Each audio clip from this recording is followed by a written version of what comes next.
যোৰহাট সমষ্টি এইবাৰ নিৰ্বাচনৰ সবাতোকে চৰ্চিত সমষ্টি।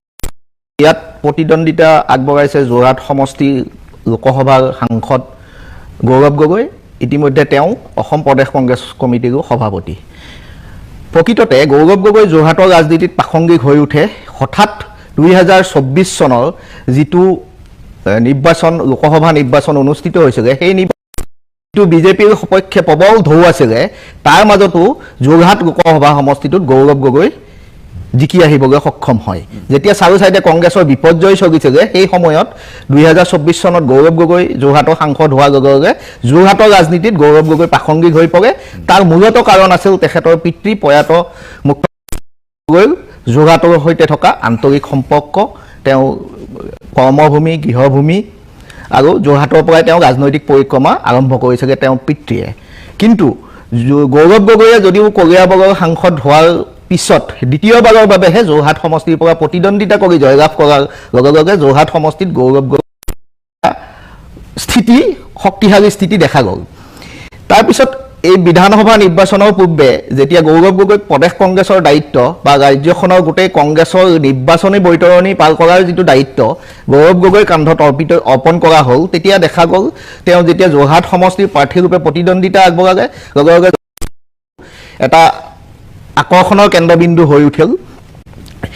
আৰু স্বাভাৱিকভাৱেই এইবাৰ নিৰ্বাচনত দেখা গৈছে যে বিজেপিৰ বিৰুদ্ধে এটা প্ৰতিষ্ঠান বিৰোধী ঢৌ আছে যদিও সেই ঢৌটো আছিলে আণ্ডাৰ কাৰেণ্ট, যিটো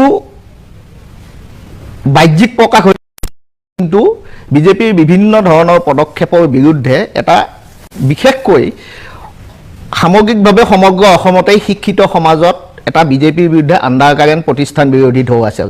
যোৰহাট সমষ্টিটো যিহেতুকে শিক্ষিত সমষ্টি, শিক্ষিত লোকৰ এটা সমষ্টি বুলি গণ্য কৰা হৈ আহিছে বা এটা অভিজাত সমষ্টিটো এই আণ্ডাৰ কাৰেণ্ট এণ্টি ইনকামবেঞ্চিটো প্ৰতিষ্ঠান বিৰোধীটো ঢৌ আছে বুলি নিৰ্বাচনৰ সময়ত দেখা গ'ল। আৰু সেই গৌৰৱ গগৈৰ বাবে সেই প্ৰতিষ্ঠান বিৰোধী ঢৌটো আৰু গৌৰৱ গগৈক দেখা গৈছে যে সামগ্ৰিকভাৱে যুৱ প্ৰজন্মৰ মাজত গৌৰৱ গগৈৰ এটা জনপ্ৰিয়তা আছে। যোৰহাট সমষ্টিৰ নিৰ্বাচনৰ প্ৰতিদ্বন্দ্বিতাৰ সময়ত মূলধন আছিলে। মই যাব খুজিছোঁ নয়ন ভূঞা, যোৰহাট সমষ্টি 2 মিনিট। ধন্যবাদ প্ৰশান্ত দা ইয়াত সুযোগ দিয়াৰ কাৰণে কথা কোৱাৰ। মনোজ দাই খুব ভালকৈ দুটামান কথা কৈছে যে প্ৰতিষ্ঠান বিৰোধী ঢৌৰ কথা তেখেতে কৈছে। আমি সকলো নিৰ্বাচনত খুব ফ'কাছড হৈ চোৱা যায় যে প্ৰতিষ্ঠান বিৰোধী ঢৌটো কি ধৰণে ক্ৰিয়া কৰিছে। মই ব্যক্তিগতভাৱে ইলেকশ্যনৰ সময়ত ঘূৰি ফুৰোঁ কাৰণে এইবাৰ মই যোৰহাটত গৈছিলোঁ। 2-3 তাৰিখে মই যোৰহাটত আছিলোঁ, গৌৰৱ গগৈকো লগ পাইছোঁ। কিন্তু এইবাৰৰ যিটো ভোটৰ আগৰ মানে ভোটদানৰ আগৰ পৰিস্থিতি, ভোটদানৰ দুদিনৰ আগৰ পৰিস্থিতি আৰু ভোটদানৰ দিনাখনৰ পিছৰ পৰিস্থিতিৰ মাজত আকাশ পাতাল পাৰ্থক্য আছে এইবাৰ। মই সেইটো কথা লক্ষ্য কৰিছোঁ। আৰু 2-3 তাৰিখৰ সময়ত যেতিয়া আমি দেখিছিলোঁ যে যোৰহাটত কোনো এখন ক'তো আমি পোষ্টাৰ এখনো দেখা নাই ভালকৈ। এইবাৰ সকলো সমষ্টিতে হৈছে, সকলো সময় গোটেই অসমতে সেই হৈছে যে এইবাৰ সেই ধৰণৰ মানে প্ৰস্তুতি নাই। কিন্তু সমান্তৰাল মিডিয়ামৰ যিটো মানে ইনফ্লুৱেঞ্চ এইবাৰ আটাইতকৈ সৰ্বাধিক আছিলে, 2024তকৈ এইবাৰ বেছি। আৰু গৌৰৱ গগৈয়ে মই যি ধৰণে ভাবিছিলোঁ যে তেওঁ প্ৰদেশ কংগ্ৰেছৰ সভাপতি, একে সময়তে তেওঁ মুখ্যমন্ত্ৰী পদৰো দাবীদাৰ অপজিশ্যনৰ ফালৰ পৰা, গতিকে তেওঁৰ যিটো তেওঁক লৈ যিটো এটা সমষ্টিটোত চলিব লাগিছিল, মই কিন্তু সেই বস্তুটো দেখিবলৈ নাপালোঁ। এইটো 1 নম্বৰ কথা। 2 নম্বৰ কথা হৈছে যে গৌৰৱ গগৈয়ে হয়তো এনেকুৱা এটা কৰিছে নেকি যে হিমন্ত বিশ্ব শৰ্মাও জালুকবাৰীতো কেম্পেইনিং নকৰে, ময়ো যোৰহাটত নকৰাকৈ মই জিকি আহিম নেকি। তেওঁ 1 তাৰিখে সন্ধিয়া তেওঁ এটা ৰেলী উলিয়াইছিলে, কিন্তু খুব বৰষুণ হ'ল। বৰষুণ হোৱাৰ পিছত তেওঁ লাহে লাহে সেইটো ইমান তাৰপিছত কিন্তু তেওঁক খুব সময় কম দিছে। আৰু 2024 চনৰ যিটো ইলেকশ্যনৰ কথা মনোজ দাই কৈছে, সেইটো সময়ত কথাটো অকণমান বেলেগ আছিলে। আৰু তেতিয়া কি হৈছিলে যে গৌৰৱ গগৈক হৰুৱাব লাগে কাৰণে বিজেপিয়ে এনেকৈ এটা পৰিস্থিতি সৃষ্টি কৰিছিলে গোটেই চহৰখনত, প্ৰত্যেকটো হোটেলতে মানুহ বিজেপিৰ, একেখিনি মহিলাকে তেওঁলোকে একেখিনি মহিলাকে তেওঁ মাজুলীতো মিটিং কৰাইছে, একেখিনি মহিলা মৰিয়নীতো মিটিং কৰাইছে। ঘৰৰ মানুহ অতিষ্ঠ হৈ গৈছে। তাৰ মই ভাবোঁ এটা নিগেটিভ ইম্পেক্ট এটা পৰিছিল 2024 লোকসভা ইলেকশ্যনত। আৰু 1 লাখ ভোটৰ মাৰ্জিনত তেওঁ জিকি আহিছে। প্ৰায় 7,11,000 ভোট পাইছে গৌৰৱ গগৈয়ে, বৰ ভাল ভোটত তেওঁ জিকিছে। আৰু এটা কিন্তু এইবাৰৰ হয়তো মই এটা কথা লক্ষ্য কৰিলোঁ যে হয়তো যোৰহাটবাসীয়ে হয়তো গৌৰৱ গগৈক জিকাব, কিন্তু গৌৰৱ গগৈয়ে এইবাৰ এছেম্বলি ইলেকশ্যন খেলাটো হয়তো যোৰহাটৰ বেছিভাগ মানুহে বিচৰা নাছিল। হয়তো তেওঁ ভাবিছিলে যে তেওঁ লিডাৰ হৈ থাকক আৰু এটা বাই ইলেকশ্যন হ'ব নালাগে, তেনেকুৱা ধৰণৰ কথা। অকণমান শিক্ষিত ভোটাৰসকল অকণমান কলেজ মহাবিদ্যালয়ত চাকৰি কৰে বা অভাৰঅল অকণমান খবৰ খাতি ৰাখে, আৰু বেছিভাগ মানুহে কিন্তু এইবাৰ টাইট লিফ্ট, কোনো একো কথা কোৱা নাই, আৰু সেইটো ভোটদানৰ আগত হয়তো আমাক বিশ্বাসো কৰা নাই বা কিবা এটা হৈছে, যিটো আপোনাৰ ট্ৰেনজিশ্যন বুলিও আপুনি ক'ব পাৰে। আগতে আমি সৰু গুমটি দোকানত বহিলে দুটা কথা ওলায়, আজিকালি নোলায় এইবিলাক কথা। এইবাৰৰ পৰিস্থিতি অকণমান বেলেগ, আৰু তথাপিও মই ভাবিছোঁ কম মাৰ্জিনত হ'লেও গৌৰৱ গগৈ ওলাই আহিব। দৰ্শকসকলক জনাবলৈ পাই সুখী হৈছোঁ, যোৰহাটৰ পৰা ৰিণ্টু গোস্বামী আহি আমাৰ মাজত উপস্থিত হৈছে, অধিবক্তা আৰু বিশ্লেষক ৰিণ্টু গোস্বামীক আমি পাই বহুত ধন্যবাদ। ৰিণ্টু গোস্বামী, যোৰহাট সমষ্টিৰ কথা আলোচনা কৰি আছিলোঁ। গোস্বামী, আপোনাৰ মতামত কি 2 মিনিটৰ ভিতৰত? যোৰহাট সৰ্বমুঠ 1,17,000 মান ভোট পলিং হৈছে, আৰু তীব্ৰ প্ৰত্যাহ্বান থাকিব গোটেই ইলেকশ্যনটোত। গৌৰৱ গগৈ নিৰ্বাচনী পথাৰত অহাৰ কাৰণে প্ৰতিদ্বন্দ্বিতা যথেষ্ট মই ভাবোঁ প্ৰত্যাহ্বানমূলক হৈছে বিজেপিৰ প্ৰাৰ্থী হিতেন্দ্ৰনাথ গোস্বামীৰ কাৰণে বা বিজেপি দলৰ কাৰণে। গৌৰৱ গগৈয়ে যোৰহাট দিব লাগিছিলে, সিমান সময় নিৰ্বাচনটো দিব নোৱাৰিলেও গৌৰৱ গগৈয়ে এইবাৰ অসমৰ ৰাজনীতিত যি ধৰণে খোপনি পুতিবলৈ চেষ্টা কৰিছে, মই ভাবোঁ তাৰ কিছু প্ৰভাৱ যোৰহাট সমষ্টিটো পৰিব, কিয়নো গৌৰৱ গগৈয়ে কেৱল যোৰহাট কেন্দ্ৰিক লিডাৰ হোৱাতকৈ তেওঁ অসম পৰ্যায়ত যে তেওঁ প্ৰত্যাহ্বান জনাব পৰা এজন নেতা, সেই কথাটো ফলাফল কি হয় সেইটো পিছৰ কথা। কিন্তু গৌৰৱ গগৈক কেন্দ্ৰ কৰি যে এটা নিৰ্বাচন হ'ব পাৰি, সেই কথাটো এই নিৰ্বাচনটোত গৌৰৱ গগৈয়ে প্ৰতিষ্ঠা কৰিলে নিচিনা মোৰ বোধ হয়। মানে স্পেচটো পাই গ'ল, অসমৰ সামগ্ৰিকভাৱে সমগ্ৰ অসমৰ স্পেচটো গৌৰৱ গগৈ পালে। আৰু মই ভাবোঁ যে গৌৰৱ গগৈৰ এই নিৰ্বাচনটোত যোৰহাট সমষ্টিৰ যিটো ভৌগোলিক পৰিসীমাটোৰ যথেষ্ট সাল সলনি হৈছে। প্ৰায় 35,000 মান ভোট যোৰহাটত পূৰ্বৰ তিয়ক সমষ্টি আৰু কিছু মৰিয়নি সমষ্টিৰ ভোট আহি যোৰহাটত লগ লাগিছে, আৰু যোৰহাটৰ পৰাও বহু ভোট আঁতৰি গৈছে, যি বিশেষকৈ আমাৰ চাৰিগাঁও যিটো অঞ্চল, সেই অঞ্চলটো 1985 চন বা তাৰ আগত দুলাল বৰুৱা থকাৰ দিনত এইবিলাক কথা যে এই সামগ্ৰিক অঞ্চলটো সদায় অপজিশ্যনৰ এটা ভেটি আছিলে, আৰু প্ৰত্যেকটো এইবাৰ সেই ভোটাৰখিনি তিয়ক সমষ্টিলৈ গুচি গ'ল, আৰু হোলোঙাপাৰা মৌজাৰ যিখিনি ভোটাৰ সেইখিনি ইয়ালৈ সোমাই আহিলে। চাহ বাগিচাৰ ভোটাৰ প্ৰায় 12,000 মান ভোট, মেলেং চাহ বাগিচাৰ একাংশ ভোট ইয়ালৈ সোমাই আহিলে। গতিকে আহোম আৰু চুতীয়া সম্প্ৰদায়ৰ ভোটৰ সংখ্যাও যোৰহাট বিধানসভা সমষ্টিত এইবাৰ যথেষ্ট বৃদ্ধি পাইছে। মহিলা ভোটাৰ প্ৰায় 72,000 মহিলা ভোটাৰে ভোট দিছে। গতিকে মহিলা ভোটাৰসকলে যিটো ভোটদানৰ যিটো ধাৰা, সেইটো মূলতঃ আঁচনি কেন্দ্ৰিক। 27,000 হিতাধিকাৰী আছে, 27,000 হিতাধিকাৰী যোৰহাটত আছে। গতিকে এই পৰিৱেশটোত বঙালী সম্প্ৰদায় বা অনা অসমীয়া সম্প্ৰদায় আমি দেখাত বিজেপিৰ পক্ষত হয়তো বেছিকৈ থাকিব, কিন্তু নিৰ্বাচন যথেষ্ট প্ৰত্যাহ্বানমূলক হৈছে, আৰু যথেষ্ট প্ৰত্যাহ্বানৰ মাজেৰে যিগৰাকী প্ৰাৰ্থীয়ে জিকে খুব কম ভোটত হয়তো হৰা জিকা হ'ব। কিন্তু আপুনি এতিয়াও ক্লিয়াৰ হ'ব পৰা নাই তেখেত গৌৰৱ গগৈ জিকিব নাই হাৰিব, এই কথাটো স্পষ্ট হ'ব পৰা নাই এতিয়াও? নাই, এই কথাটো একেবাৰে অস্পষ্ট, কিয়নো এইবাৰ নিৰ্বাচনী যুঁজখনত কোনো সামগ্ৰিকভাৱে যোৰহাটেই নহয়, অসমৰ নিৰ্বাচনী যুঁজখনত এইবাৰ যিবিলাক ইছ্যু ওলাই আহিলে, সেইবিলাক ইছ্যু নোহোৱা আউট অফ চিলেবাছ কিছুমান কুৱেশ্যন ওলাই আহিলে। পৰীক্ষা দিবলৈ গ'লে চিলেবাছত নথকা কিছুমান বস্তু পালে, সেইকাৰণে একেবাৰে ক্লিয়াৰ। প্ৰফেচৰ সঞ্জয় দাসৰ ওচৰলৈ, তেখেত শিৱসাগৰত আছে, আৰু আমি আলোচনা কৰিম শিৱসাগৰ সমষ্টিটোৰ বিষয়ে, আৰু তেখেত এই ক্ষেত্ৰত অভিজ্ঞ। ইতিমধ্যে কেইবাটাও আন্তৰ্জাতিক সংবাদ প্ৰতিষ্ঠানে তেখেতৰ মতামত গ্ৰহণ কৰিছে। মই প্ৰফেচৰ সঞ্জয় দাস আপোনাক স্বাগতম জনাইছোঁ, আপুনি শিৱসাগৰৰ পৰা আমাৰ লগত সংযোজিত হোৱাৰ বাবে ধন্যবাদ। শিৱসাগৰত তিনিকোণীয়া শিৱসাগৰৰ সমষ্টি পুনৰ নিৰ্ধাৰণ হ'ল।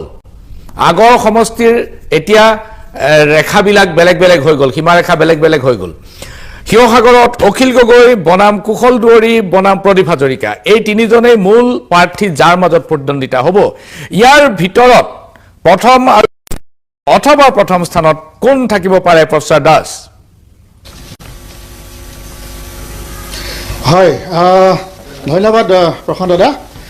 মই অকণমান কেইছেকেণ্ডমান লৈছোঁ যে 1952 চনৰ পৰা যি আমাৰ স্বাধীন ভাৰতৰ প্ৰথম নিৰ্বাচন হৈছিলে, সেই নিৰ্বাচনৰ পৰা আজিলৈকে সমষ্টিটোত ভাৰতীয় জাতীয় কংগ্ৰেছে 8 বাৰ শাসন কৰিছে, CPI দলে 5 বাৰৰ কাৰণে সমষ্টিটো দখল কৰিছিলে আৰু ইণ্ডিপেণ্ডেণ্ট দুগৰাকী বৰ্তমানৰ অখিল গগৈ ডাঙৰীয়াৰ সৈতে আৰু ইয়াতে সাধাৰণতে এটা ৰসৰ সৃষ্টি হয় আমাৰ ভোটাৰসকলৰ মাজত যে এই 52 চনৰ 21 চনলৈকে যিসকল কেণ্ডিডেট আছিলে তাৰ ভিতৰত অনা গগৈ এজনে আছিলে দেৱানন্দ কোঁৱৰ বাকী আটাইকেইজন কেণ্ডিডেটে কিন্তু গগৈ উপাধিধাৰী আছিলে সেইটো এটা হয়তো আমাৰ মানে প্ৰেডিকশ্যনৰ ক্ষেত্ৰত অকণমান সহায়ক হ'ব নিচিনা লাগিছে যিয়ে নহওক আমাৰ শিৱসাগৰ সমষ্টিটোত মোৰ হাতত 2006 চনৰ পৰা তথ্য আছে যে ভাৰতীয় জাতীয় কংগ্ৰেছৰ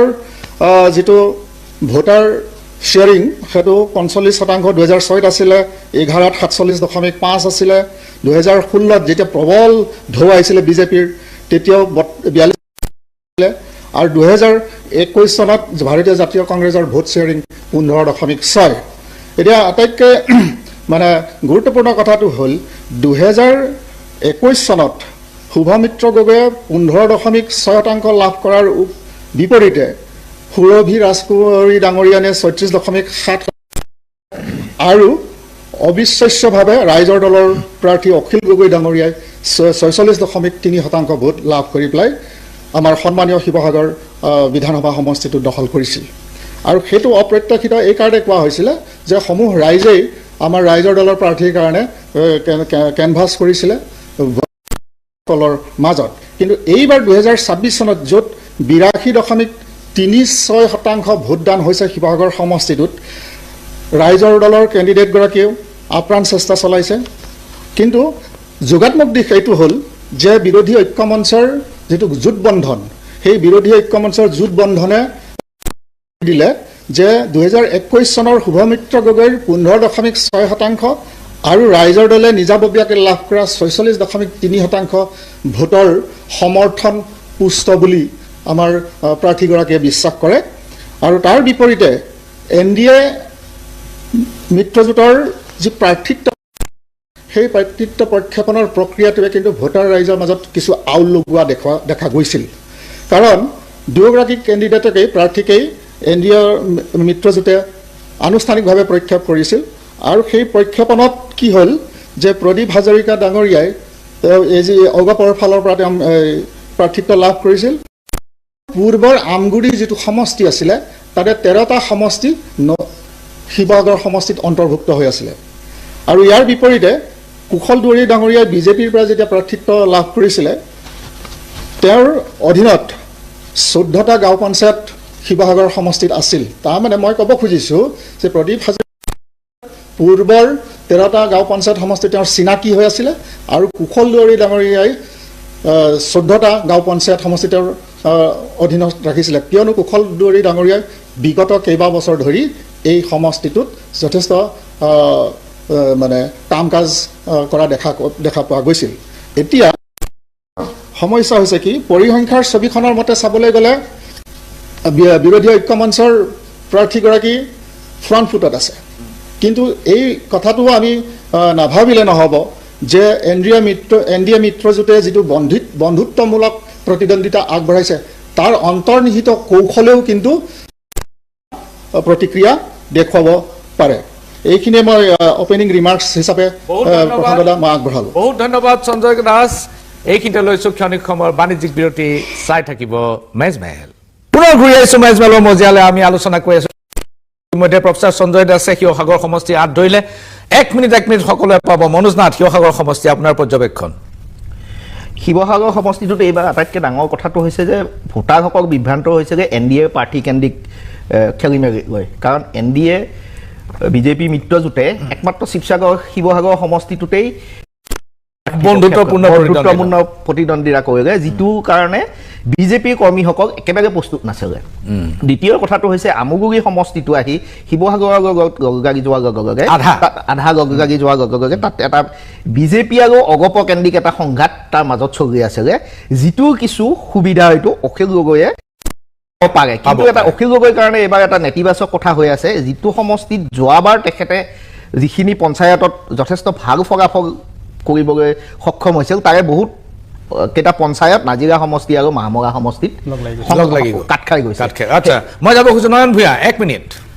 সেই কথাটো যে ভোটৰ যিটো বিন্যাস প্ৰায় 4টা সমষ্টিত বেলেগ সমষ্টিত লাগি গ'ল সেইটো অখিল গগৈ খুব ভাল ভোট পাইছিলে সেইখিনি সময়ত আৰু অখিল গগৈৰ কাৰণে 2021 চনত যিটো ফ'ৰ্চেল এটা কাম কৰিছিলে সেইটো এবাৰ এবচেণ্ট কাৰণ সেই এবচেণ্ট এটা মই লক্ষ্য কৰিছোঁ আৰু কিছু সংখ্যক মানুহ আমাৰ মৰিয়নিত যাব লগা হৈছে এই হেৰিৰ কাৰণে আমাৰ জ্ঞানশ্ৰী বৰাৰ কাৰণে গতিকে মানুহ কমি গৈছে সেই ধৰণে আগৰ দৰে সেই ধৰণৰ ফ'ৰ্চটো তেওঁৰ লগত 3 নম্বৰ কথা অখিল গগৈ যিটো তেওঁতো কেৱল শিৱসাগৰৰ নেতা হৈ থকা নাই আজিৰ তাৰিখত তেওঁ অভাৰঅল যদি এছেম্বলিত যেনেকৈ কৰিছে কিন্তু তেওঁ যি ধৰণে কথাখিনি ক'ব পাৰিব লাগিছিল শিৱসাগৰবাসীক যে তেওঁৰ নেক্সট এজেণ্ডা কি শিৱসাগৰক লৈ তেনেধৰণৰ কোনো কথা তেওঁ ক'ব পৰা নাই এইবাৰ গতিকে মানুহ অকণমান ব্লেংক তেওঁক লৈ 4 নম্বৰ কথা মই লক্ষ্য কৰিছোঁ যদিও কুশল দুৱৰীক খুব কথা কৈ বা তেওঁৰ হিষ্ট্ৰীটো টানি আনি অকণমান মেলাইন কৰিবলৈ ট্ৰাই কৰা হ'ল সেইটো যিমান কাম কৰিব লাগিছিল বুলি অখিল গগৈ হয়তো ভাবিছে সিমান হয়তো সেইটো কাম কৰা নাই কাৰণ মানুহে সেই লেভেলত এতিয়া হয়তো আপুনি যিটো কথা কৈছে জেনজি যিটো নতুন নতুন ল'ৰা ছোৱালী ভোট দিব